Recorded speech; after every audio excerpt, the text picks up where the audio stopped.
मी माझ्या घरी आलो, त्याच्यामुळे माझं घर आणि त्या घरातला आनंद हा सगळ्यात महत्त्वाचा, हा मला वाटतं प्रत्येकासाठी असतो. योगायोग आणखीन एका गोष्टीचा आहे की आज 24 मार्च.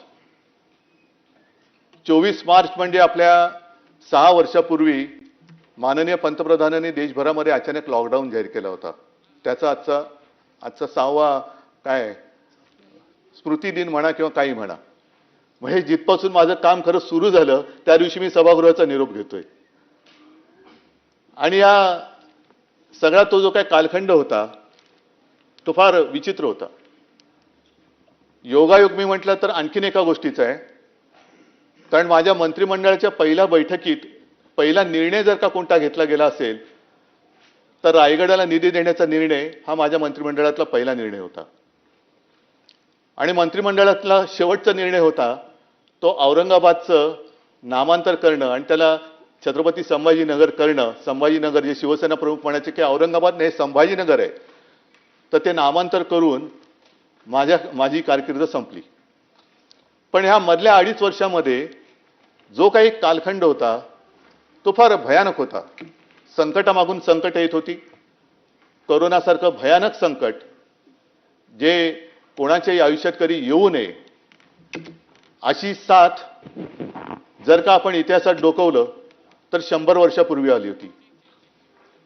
आणि त्यावेळेला असं म्हणतात स्पॅनिश फ्लू, त्यावेळेला असं म्हणतात की पहिलं महायुद्ध संपल्यानंतर त्या महायुद्धात वाचलेले सैनिक जे घरी गेले ते युद्धात नाही गेले पण त्या साथीमध्ये गेले.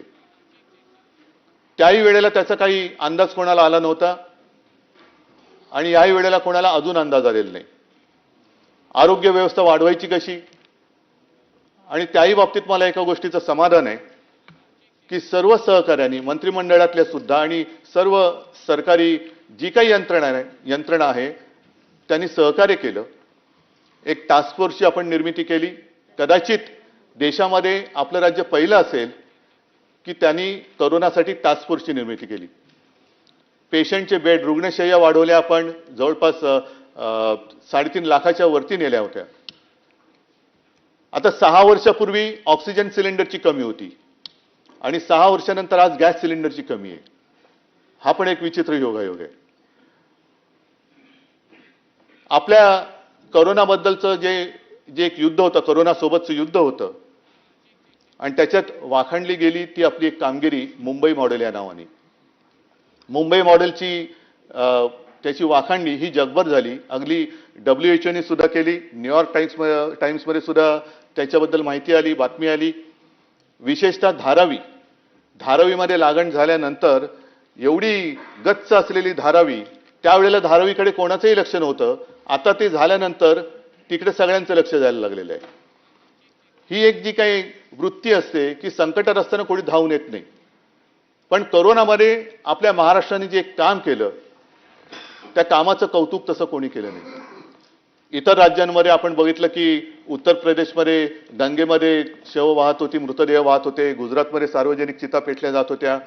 पण महाराष्ट्रामध्ये अशी कोणत्याही मृतदेहाची अवहेलना ही आपण होऊ दिली नाही. जिथे जिथे शक्य असेल तिथे तिथे आपण औषधोपचार दिले आणि जास्तीत जास्त जीव वाचवण्याचे आपण प्रयत्न केले. त्याच्यानंतर कुठेही आकडा आपण लपवला नाही. हे सुद्धा मी म्हणेन आपल्या त्या सरकारचं एक वैशिष्ट्य होतं. कोरोनाचा काळ जेवढं त्याच्यामध्ये बोलत जावं तेवढं त्याच्यावरतीच तो विषय जाईल. पण मुख्यमंत्री महोदय, मला आपल्याला एक विनंती करायची, जे माझ्याकडनं राहून गेलं त्या काळामध्ये करता येऊ शकलं नाही, त्या सगळ्या कालखंडाचं जर काही डॉक्युमेंटेशन केलं, त्याच्यामध्ये कोणत्याही व्यक्तीचं काही वैशिष्ट्य सांगण्याची आवश्यकता नाही, पण स्पॅनिश फ्लूच्या बाबतीत जसं कोणताही आपल्याला संदर्भ सापडत नाही तसं विशेषतः कोरोना काळामध्ये महाराष्ट्राने काय काम केलं, कशी ट्रीटमेंट दिली, ऑक्सिजन कसा आणला, मास्क कसे मिळवले, कशी खबरदारी घेतली, माझे कुटुंब माझी जबाबदारी असेल आणि इतर सगळ्या गोष्टी असतील, हे सगळं जर का एकत्रित झालं तर पुढे अशी साथ येऊ नये, पण जर का आली तर आपण काय काय खबरदारी घ्यायला पाहिजे याचे एक मार्गदर्शन होईल. म्हणून माझी एक आपल्याला विनंती आहे. त्याच्यानंतर याला आयुष्यातलं एक समाधान मानावं अशी एक गोष्ट नक्की मी केली, ती म्हणजे कोणीही न मागता, कोणताही अभ्यास न करता आपल्या अन्नदात्याची मी कर्जमुक्ती केली. 2 लाखापर्यंतचं पीक कर्ज हे महाविकास आघाडीच्या सरकारच्या माध्यमातून मी केलं आणि त्याबद्दल मला नक्कीच एक समाधान आहे. कोणतेही त्याला त्रास न देता अटीतटींचा सामना करायला न लावता 2 वेळा तो त्या केंद्रात गेल्यानंतर त्याच्या खात्यामध्ये पैसे जात गेले आणि तो कर्जमुक्त झाला. दुर्दैवाने नंतर कोरोनाची साथ आली, त्याच्यामुळे प्रोत्साहनपर राशी जी द्यायची असते ती राहिली, ती आता मला वाटतं आपलं सरकार देते. आणखीन एक चांगलं काम केलं ते म्हणजे गोरगरिबांसाठी शिवभोजन. आता त्याची परिस्थिती काय मला कल्पना नाही, पण 10 रुपयामध्ये शिवभोजन देणं हे सुरू केलं आणि त्याची अंमलबजावणी 2.5 वर्ष तरी आम्ही करून दाखवली होती. अशा अनेक गोष्टी केल्या आणि कोरोनामध्ये सुद्धा संपूर्ण हाहाकार उडालेला असताना कुठेही आपण महाराष्ट्र थांबू नव्हता दिला. शेतकऱ्यांची कामं तर सुरू होतीच, परंतु परदेशी गुंतवणूक सुद्धा उद्योगधंद्यामध्ये आपण आणली होती, MOU पण झाले होते आणि काही गुंतवणूक प्रत्यक्षात आली सुद्धा होती. कोणतेही असं क्षेत्र नव्हतं की जिकडे महाराष्ट्र थांबला होता. अगदी हिंदू हृदय सम्राट शिवसेना प्रमुख समृद्धी महामार्ग तो सुद्धा आपण त्या काळामध्ये सुद्धा चालू ठेवला. मुंबईचा कोस्टल रोडचं काम सुरू ठेवलं, अटल सेतूचं काम सुरू ठेवलं, मेट्रोचं काम सुरू ठेवलं. कोणतेही काम त्याला आपण बंद केलेलं नव्हतं, ते चालू ठेवलं होतं आणि कुठेही पैशाची कमतरता असताना सुद्धा पैसा कमी पडू दिला नव्हता. मला असं वाटतं हे एक माझ्या आयुष्यातलं एक सर्वात कठीण काळातलं कठीण काम होतं आणि काही गोष्टी ज्या केल्या त्याच्याबद्दल मला नक्कीच अभिमान आहे की मी मुख्यमंत्री असताना आपल्या राज्यामध्ये मराठी भाषेची सक्ती, मराठी भाषा सक्तीची केली. आपल्या मातृभाषेची, आपल्या जो ज्या राज्यात राहतो, आमचा दुसऱ्या कोणत्याही भाषेबद्दल काही आकस नाहीये, पण प्रत्येक राज्याला जर त्याची भाषा दिलेली असेल तर त्या राज्यामध्ये ती भाषा ही आलीच पाहिजे, म्हणून आपण या राज्यामध्ये मराठी सक्तीची केली. त्याबद्दल मला एका गोष्टीचा नक्कीच अभिमान आहे. आणि इतर जी 2 कामं आहेत ती मुख्यमंत्री महोदय मी परत आपल्याला विनंती करीन की एक मराठी भाषा भवन आणि चौपाटीला आपण मराठीचं रंगभूमीचं दालन हे एक करायचं आपण ठरवलं होतं. ते एक त्याच्याबद्दल सुद्धा आपण जर का काही केलं. आणि वरळी डेअरी आहे तिकडे जागतिक दर्जाचं एक पर्यटन केंद्र, मुंबईच्या पूर्व किनाऱ्याला सुद्धा एक पर्यटन केंद्र, अशी अनेक कामं, अनेक गोष्टी आम्ही त्यावेळेला केल्या. आणि साहजिकच आहे की ही कामं करत असताना शेवटी पैशाची चणचण, पैसा कमी पडता कामा नये, त्याचा जमा खर्च हा कसा करायचा हे एक फार मोठं काम असतं.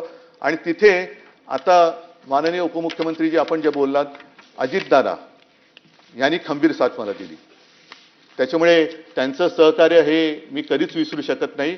आणि तो जो स्नेह आमचा वाढला तो त्यामुळेच वाढला कारण चांगल्या कामाला कधीच अजितदादांनी, म्हणजे तेव्हा काही जण तक्रार करत होते की अजितदादा आम्हाला पैसे देत नाहीत, आम्हाला निधी देत नाहीत, परंतु माझ्या आठवणीत तरी अशी कोणतीही गोष्ट नव्हती की एखादं चांगलं काम आहे आणि त्याला दादांनी आडकाठी केलेली, असं कोणतंच काम नव्हतं.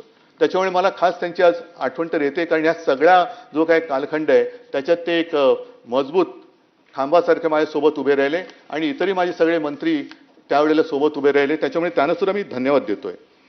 आता साहजिकच आहे की या विधान परिषदेचं जे काही महत्व आहे त्या विधान परिषदेच्या महत्वाबद्दल मी मुद्दामून का सांगतोय, कारण हे सभागृह हे वरिष्ठ सभागृह, वरिष्ठांचं म्हणजे त्याला जर का विधानसभेमध्ये एखादी गोष्ट घाई गडबडीमध्ये मंजूर झाली तर त्याचा पुनर्विचार करण्यासाठी हे सभागृह निर्माण करण्यात आलेलं आहे.